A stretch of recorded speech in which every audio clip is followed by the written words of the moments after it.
The cold silence of space was broken by a sudden burst of noise in the Galactic Council's monitoring room. Screens flickered with strange symbols and patterns unlike anything seen before. The message repeated itself in a steady pulse. A distress signal from a distant star system, codenamed Zeta 9. The signal was weak but urgent, an SOS sent across light years. Commander Lena Hayes leaned closer to the console, her brow furrowed. The Galactic Council had monitored thousands of signals, but this one was different. It was encrypted with a pattern that suggested an intelligent and desperate caller. "This isn't just random noise," she said softly. "Someone wants help." Across the room, council members gathered around a large holographic display of the star system sending the signal. The planets were barely visible, wrapped in strange clouds and storms. No human ship had ever gone this far into this part of the galaxy. "The Zeta 9 system is deep in uncharted space," said Ambassador Tyrrell, voice steady but cautious. "We don't know what lies there or if the signal is even real." "But it's definitely an SOS," Lena replied. "And if it is, ignoring it could cost lives." The room grew quiet. Some council members exchanged uneasy glances. The Galactic Peacekeepers had strict rules about exploration and interference. Many feared this could be a trap. Then a gruff voice broke the silence. "Let the Deathworlders handle it." All eyes turned toward the entrance where Captain Rourke stepped in. His presence filled the room with quiet confidence. Rourke and his crew were known as the Deathworlders, humans who had survived the harshest planets and environments. They thrived where others failed. If anyone could survive the unknown dangers of Zeta 9, it was them. Council Leader Vara nodded slowly. "You believe the Deathworlders are our best chance?"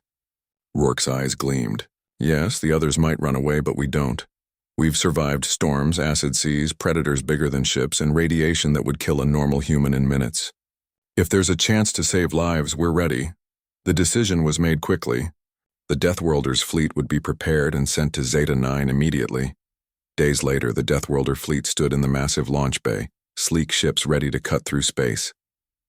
Rourke's ship, the Iron Vulture, was the largest, its hull scarred from previous battles and survival missions.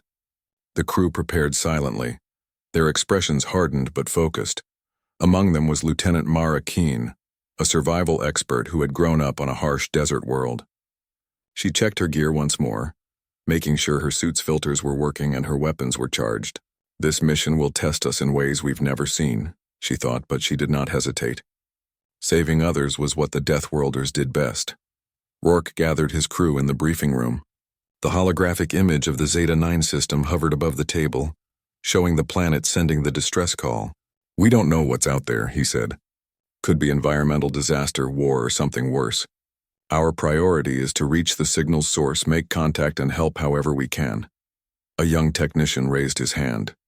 "Captain, the signal is weak and unstable. It's likely coming from the planet's surface, but we don't know if the planet is safe to land on." Rourke nodded. "That's why we're the Deathworlders. We'll be ready for anything." As the Iron Vulture and its accompanying ships jumped into hyperspace, the crew settled into tense quiet. Outside the windows, stars blurred past as the fleet raced toward Zeta 9. On the bridge, Mara watched the star system grow larger on the view screen. When they emerged from hyperspace, the scene was striking. The planet was wild and untamed, wrapped in swirling storms and glowing with strange lights. No signs of civilization could be seen from orbit, only a rough, rocky landscape that looked harsh and unforgiving. Sensors beeped warnings of dangerous atmospheric conditions. Radiation levels were higher than expected, and unusual energy signatures flickered in the storms. "Looks like a real death world," Mara muttered. "No wonder the SOS came from here." Rourke stood next to her, calm but alert. "Exactly why we're here. The first step was to send down reconnaissance drones." Small armored machines flew into the stormy skies, streaming back images of a planet scarred by violent weather. Massive storms churned clouds the size of continents, and jagged mountains rose through the fog. Suddenly the drones picked up movement, large creatures, unlike any recorded before. They were fast, covered in thick armor plates, and moved with surprising intelligence. The drones barely escaped before being damaged. "Not friendly," Mara said, eyes narrowing. "This planet isn't just dangerous because of the weather." Rourke ordered the fleet to hold position while the drones scanned for the source of the SOS. After hours of searching, A faint heat signature was found inside a massive crater deep in the planet's southern hemisphere. "We have a possible location," Rourke said. "Prepare the ground teams." Landing on the surface was a challenge. The storms roared, and the atmosphere was thick with strange gases. The Deathworlders moved with precision, donning their protective suits and weapons. As they descended through the tempest, the planet's wild nature tested their skills at every step. When they finally touched down near the crater, the crew was greeted by eerie silence. The ground beneath their feet was cracked and scarred, and strange plants with sharp thorns swayed in the acidic wind. Ahead lay the entrance to an underground structure, partly buried and covered in alien markings. The SOS signal was strongest here. Mara led the first team into the dark tunnel. The air was heavy, the walls damp and glowing faintly with strange blue veins of energy. It felt alive, almost breathing. Deeper inside, they found the source, a group of alien survivors, weak and frightened. Their skin shimmered faintly under the light, and their eyes held a mixture of hope and fear. One of the aliens stepped forward, speaking in broken galactic basic. "Help. Weapon. Dangerous. Planet dying." Rourke stepped forward, signaling for calm. "We're here to help." "Tell us what happened." The alien's eyes filled with pain. "Old weapon. Awoke. Will destroy us all." Back on the surface, the crew regrouped, trying to understand the gravity of the situation. The SOS was not just a call for rescue, it was a warning. Rourke looked out over the dark landscape. "This mission is going to be harder than we thought." Mara nodded. "But we're the Deathworlders. We don't give up." As the storm howled around them, the fleet above waited, ready to act. The human Deathworlders were far from home, in a place where survival was a daily battle. And now the fate of an alien world depended on them. The underground cavern was cold and dark, filled with strange sounds that echoed from deep within the alien ruins. The Deathworlders moved carefully, their boots crunching on broken stones. The air was thick with dust and a faint electric hum that made the hairs on the back of their necks stand up. Lieutenant Mara Keene led the advance team, her sharp eyes scanning every shadow. She carried a light and a scanner that beeped softly, searching for energy sources or signs of life. The alien survivors followed closely behind, their steps hesitant but trusting. They knew the humans were here to help. Captain Rourke stayed near the entrance, coordinating with the surface teams and monitoring the sky for any unexpected threats. His weathered face was calm, but inside he felt the familiar rush of danger that always came with missions like this. The alien who first spoke to them, called Kara by the crew for convenience, guided Mara deeper into the tunnels. The walls were covered with strange symbols and pictures that told stories of a long-gone civilization. Some showed peaceful times, others depicted war and destruction. "The weapon," Kara said in broken galactic basic, pointing to a symbol of a large, glowing orb surrounded by spikes. "Old power, hidden, awoke, danger." Mara studied the images. An ancient weapon. But why would it awaken now? Kara shrugged helplessly. "Planet changes, storms, energy stirs." Mara nodded. The planet's violent weather was not just natural. Something underground had shifted, causing the weapon to activate. If they did not stop it, it could destroy everything on the planet, and possibly the whole star system. Back on the surface, engineers and scientists worked quickly to support the ground team. The fleet's sensors picked up unusual energy spikes from beneath the planet's crust. The weapon was massive, and it seemed to be powering up. "Captain, the energy levels are rising fast," reported Chief Engineer Halen.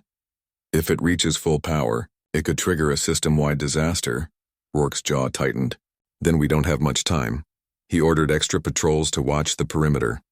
The dangerous creatures Mara had spotted earlier were becoming more active, drawn by the weapon's power.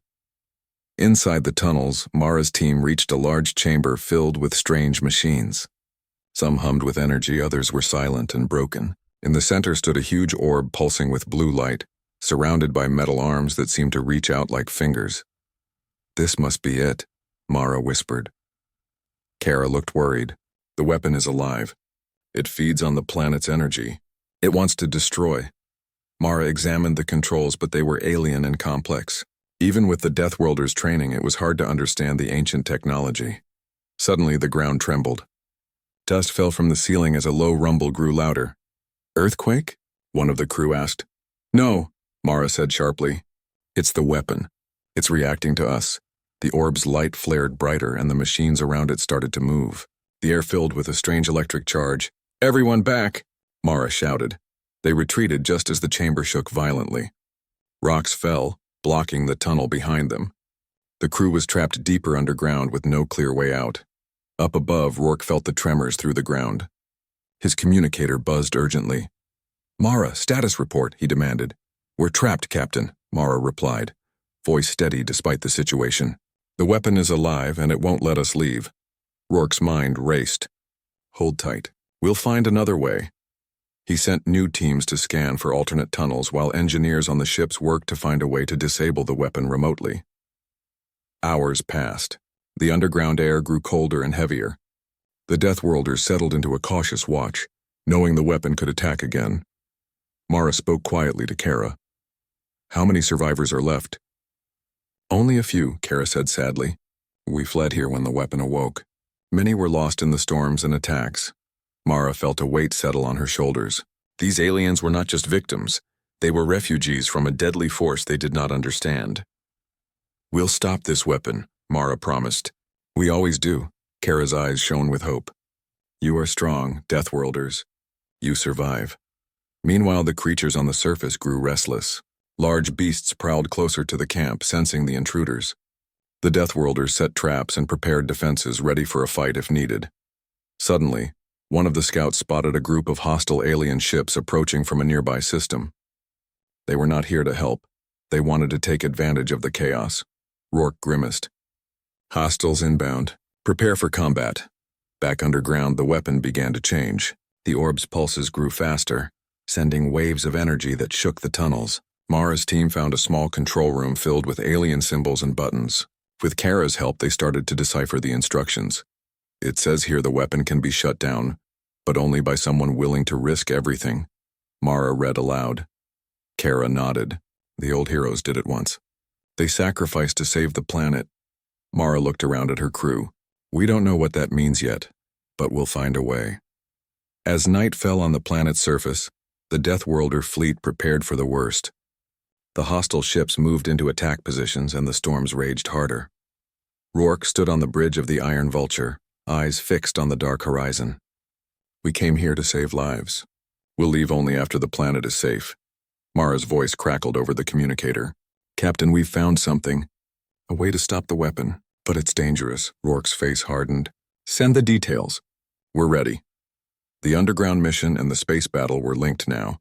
The Deathworlders faced dangers from all sides: nature, ancient machines, and hostile enemies. But the one thing they had that no one else did was their will to survive. As the fleet readied its weapons and the team prepared to confront the weapon's deadly secret, the story of the Deathworlders and the fate of Zeta-9 was only just beginning.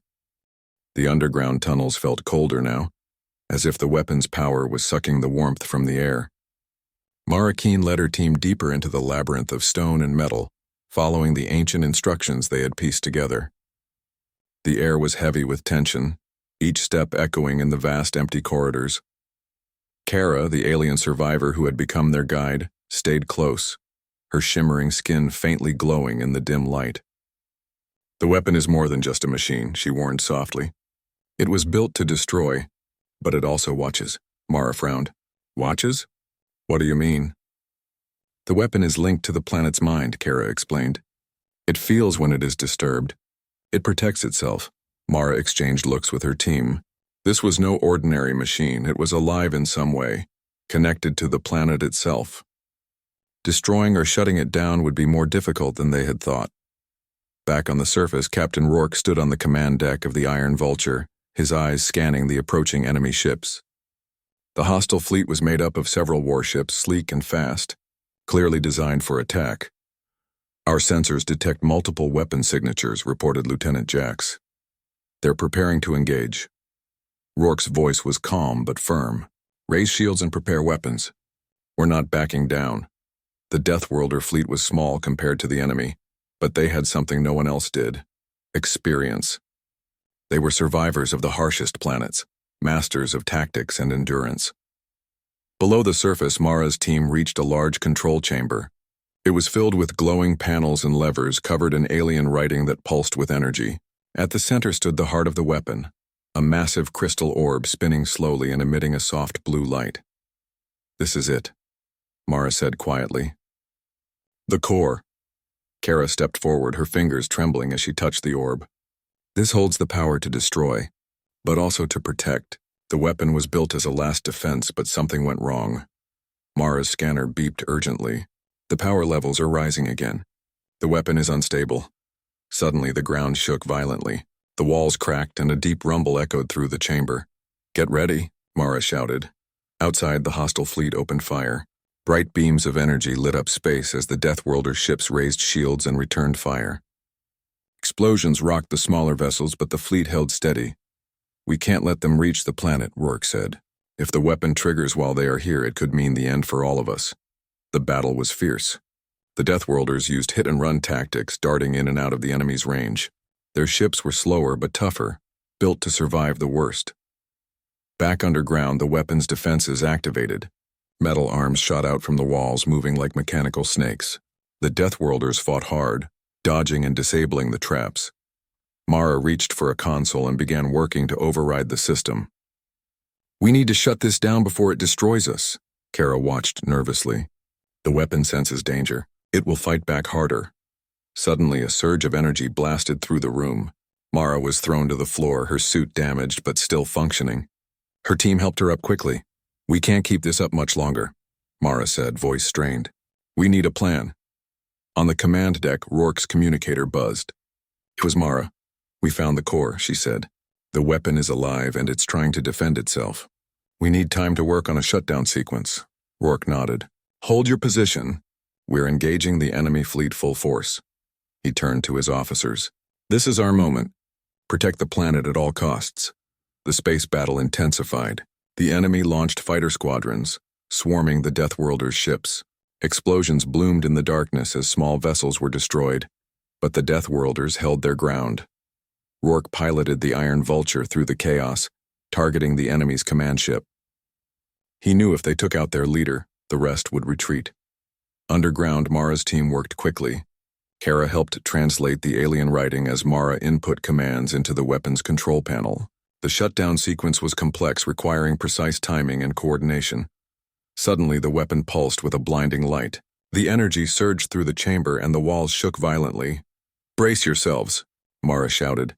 The ground cracked open and from the shadows emerged massive creatures, guardians of the weapon. Their bodies were made of rock and metal, and their eyes glowed with the same blue light as the core. The Deathworlders fought fiercely, using every skill they had learned on hostile worlds. Mara fired her weapon with steady hands, coordinating with her team to take down the towering guardians. Above, the enemy fleet began to falter. Rourke's attack on the command ship was successful. It exploded in a brilliant fireball, sending the remaining ships into retreat. "We've got them on the run," Jax reported. Rourke allowed himself a small smile. "Good, now let's finish this." Underground, the Guardians fell one by one, but the weapon's power was not fading. Mara realized the core needed to be contained, not destroyed. "Kara, how do we stop this without destroying the planet?" Mara asked urgently. "The weapon protects the planet by balancing its energy," Kara explained. "We must restore that balance." Mara adjusted the controls, inputting new commands to regulate the weapon's power. The orb's light softened, the energy pulses slowing. On the surface, the storms began to calm. The strange lights faded and the planet's atmosphere grew more stable. Rourke contacted Mara. "How's it going?" "We're stabilizing the weapon," Mara replied. "It's not dead, but it's no longer a threat." Rourke exhaled deeply. "Bring your team up. We've earned a moment of peace." As the Deathworlders emerged from the tunnels, the alien survivors greeted them with gratitude. Their home was still dangerous, but the immediate threat was over. Kara looked at Mara and Rourke. "You saved us." "The Deathworlders are true heroes." Mara smiled, tired but proud. "We do what we must. We survive. Together." The fleet prepared to leave, but the Galactic Council's message came through. "Captain Rourke, your mission has changed. The galaxy has taken notice of your actions. Prepare for new orders," Rourke nodded. "Then our journey is just beginning." The dark skies above Zeta 9 had barely cleared when the long-awaited fleet appeared on the horizon. It was larger than anyone had expected. a collection of ships from various human colonies shimmering with the promise of reinforcements and hope. The Galactic Council had sent their best in response to the Deathworlder's urgent request. Captain Rourke stood on the bridge of the Iron Vulture, watching the new arrivals with a mixture of relief and wariness. The fleet's presence meant more firepower and resources, but it also meant politics and control. The Deathworlders were used to working alone, trusted by few, feared by many. Lieutenant Mara Keene stood beside him. "They're impressive," she said quietly, eyes fixed on the growing fleet. "But will they understand what this planet really needs?" Rourke nodded. "We'll find out soon enough." The first contact was cautious. The new fleet commander, Admiral Selene Markov, was a sharp and disciplined leader from the core worlds. Her fleet was organized and powerful, but she lacked the Deathworlder's experience with deadly environments like Zeta-9. "We appreciate your efforts," Admiral Markov said during the initial meeting, "but we intend to take command of operations from here. This planet and its systems are too important to leave to a small team." Rourke's jaw tightened. "We've been here from the start. We know the terrain, the dangers. Our way has kept us alive." Markov's eyes were cool. "The Council believes a larger fleet can manage the situation better. We'll coordinate with you." Despite the tension, the two leaders agreed to work together. The new fleet deployed advanced scanning devices and defense platforms around the planet, creating a protective shield against potential threats. The hostile alien ships had not returned, but their presence was a constant worry. Meanwhile, the Deathworlders shared their findings about the ancient weapon and the strange creatures guarding it. Scientists from the new fleet were fascinated but cautious. "We must study the weapon carefully," one scientist said. "It could be a source of incredible power or catastrophic danger." Mara watched the discussions closely. The new arrivals had the technology but lacked the survival instincts that had carried the Deathworlders through countless disasters. Days passed, and the Deathworlders continued their work on the planet's surface and underground. They trained some of the new soldiers in survival techniques, teaching them how to move silently through the hostile terrain and how to defend against the giant creatures. One evening, Mara led a training exercise when a sudden alarm blared. Sensors had detected multiple fast-moving ships entering the system. "Hostiles," Rourke said grimly. "They're back." Admiral Markov ordered the fleet to battle stations immediately. The new fleet responded with disciplined precision, raising shields and preparing weapons. The hostile ships moved quickly, more numerous and better armed than before. They targeted the protective shield around the planet, hoping to break through. The space battle was fierce and loud.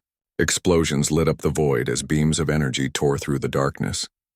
The Deathworlders joined the fight alongside the new fleet, their smaller ships darting in and out of enemy fire. Rourke piloted the Iron Vulture with skill born from years of fighting in impossible conditions. He focused on protecting the fleet's command center and the planet below. Mara coordinated ground defenses, using drones and automated turrets to hold back any enemy forces that managed to land. In the midst of the chaos, an unexpected message came through the fleet's communication channels. It was from the alien survivors, the ones who had first sent the SOS. "They have weapons like the ancient one." Kara's voice crackled through the speaker. "They seek to control the system. They will destroy all if allowed." Rourke's eyes narrowed. "This is more than just a fight for territory. It's a battle for survival." The enemy ships pushed harder, breaking through some parts of the shield. Small landing parties deployed on the planet's surface, armed with advanced weapons and armor. The Deathworlders met them with fierce resistance. Mara led a squad into the jungle to intercept the invaders. The terrain was unforgiving, but the Deathworlders used it to their advantage. "Remember what we taught you," Mara shouted as they moved through the thick underbrush. "Use the environment. Stay quiet. Hit fast." The battle on the ground was brutal. The hostile aliens were skilled fighters, but they were not prepared for the Deathworlders' toughness and tactical knowledge. Slowly, the invaders were pushed back. Meanwhile, in space, Rourke targeted the enemy command ship. The battle was turning in their favor, but the enemy was desperate. Suddenly, a massive explosion rocked the Iron Vulture. The ship shuddered, alarms blaring. "Damage report." Rourke barked. Lieutenant Jax's voice was tense. "A direct hit to the engine core. We're losing power fast." Rourke gritted his teeth. "Divert all remaining power to shields and weapons. We hold the line. With every ounce of skill, Rourke maneuvered the damaged ship, drawing enemy fire away from the fleet's most vulnerable ships.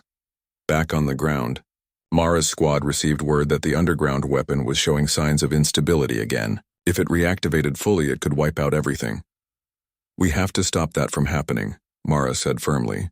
"Our priority is to protect the weapon's core while we fight these invaders." They moved quickly back to the entrance of the tunnels, engaging enemy squads along the way. The battle reached a critical point as the enemy fleet began to retreat, their ships damaged and morale low. The Deathworlders and the new fleet pressed their advantage, forcing the invaders out of the system. In the final moments, the Iron Vulture took a heavy hit but remained standing. Rourke's leadership had saved the fleet from disaster. As the dust settled, the Galactic Council's fleet gathered around the planet.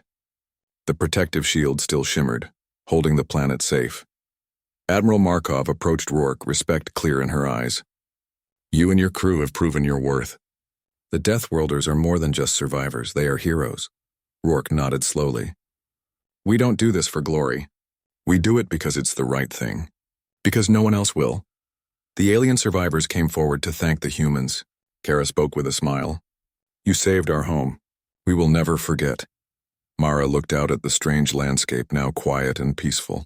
The storms had calmed and the weapon lay silent. "This is only the beginning," she said softly. Rourke smiled. "Yes, and we'll be ready." The sun rose slowly over the battered but still beautiful surface of Zeta 9. The storms had finally calmed, leaving the sky clear and the air fresh. The planet, once scarred by violent winds and fear, was now filled with quiet hope. The Deathworlders and the Galactic Council's fleet had done the impossible. They had saved a world. Captain Rourke stood on a high ridge overlooking the alien city ruins. Beside him, Lieutenant Mara Keen scanned the horizon, her eyes bright despite the exhaustion. The planet looked peaceful, but both knew the peace was fragile. "Do you think it will last?" Mara asked softly. Rourke shrugged. "Peace never lasts forever. But we've earned a chance to try." Down in the recovered alien settlement, the survivors were beginning to rebuild. Their homes were simple and worn, but the people worked with new energy. They planted strange alien crops and repaired damaged structures, slowly bringing life back to their world. Kara walked among them, speaking in her soft voice to the people who had feared extinction only days before. "The Deathworlders saved us. They risked everything for strangers." Her words carried hope. The survivors looked at the humans not just as warriors, but as friends and protectors. Meanwhile, on the ships orbiting the planet, Admiral Celine Markov met with Captain Rourke in a quiet conference room aboard the Iron Vulture. The tension between the two leaders had softened over the last days of fighting, replaced by mutual respect. "The Council will want a full report," Markov said, her tone formal but sincere. "Your team's bravery and skill saved this system." Rourke nodded. "Thank you. But this is bigger than one system. There are other threats out there hidden and waiting. We need to be ready." Markov studied him for a moment. "I agree. That's why the Council will support your efforts to build a stronger defense force. We need people like the Deathworlders." Back on the planet, Mara led a small team into the now stable tunnels to check on the ancient weapon. The glowing orb lay dormant, surrounded by the silent machines that had once protected it. "It's quiet," Mara said, reaching out to touch the control panel. "Like it's sleeping," Kara nodded. "The weapon will only awaken again if the planet is in danger." "It is a guardian, not a destroyer," Mara smiled faintly. "Good. Then maybe it will watch over us for a long time."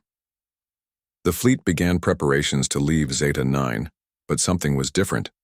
The Deathworlders had opened new channels of communication with the Galactic Council and other human colonies. They had shared their knowledge, their tactics, and their stories of survival. Rourke looked out the viewport, watching the alien world shrink behind them. "We came here to answer a call for help, but we leave with more than just a victory." Mara joined him. "We leave with new allies, new friends, and a new mission." As the fleet moved away, the Galactic Council broadcasted a message across human space. It told the story of Zeta 9, the ancient weapon, and the brave Deathworlders who had answered the SOS. The message inspired hope and unity in a galaxy often divided by fear. "Let this be a reminder," the broadcast said, "that no matter how dangerous the universe is, humanity will stand together to protect those who cannot protect themselves." Months later, on a quiet Deathworlder base, Mara and Rourke gathered with their team. They trained new recruits, sharing their knowledge and preparing for whatever challenges the galaxy might bring next. One of the recruits asked Mara, "What made you keep fighting when things seemed impossible?" Mara smiled. "Because giving up is not an option. We survive, we fight, we protect. That's what it means to be Deathworlders," Rourke added. "And because sometimes the universe calls on us when no one else will answer." The galaxy was vast and full of dangers, but with the Deathworlders leading the way, hope burned brighter than ever. Zeta 9 was safe, for now. But the fleet was coming, and they would be ready.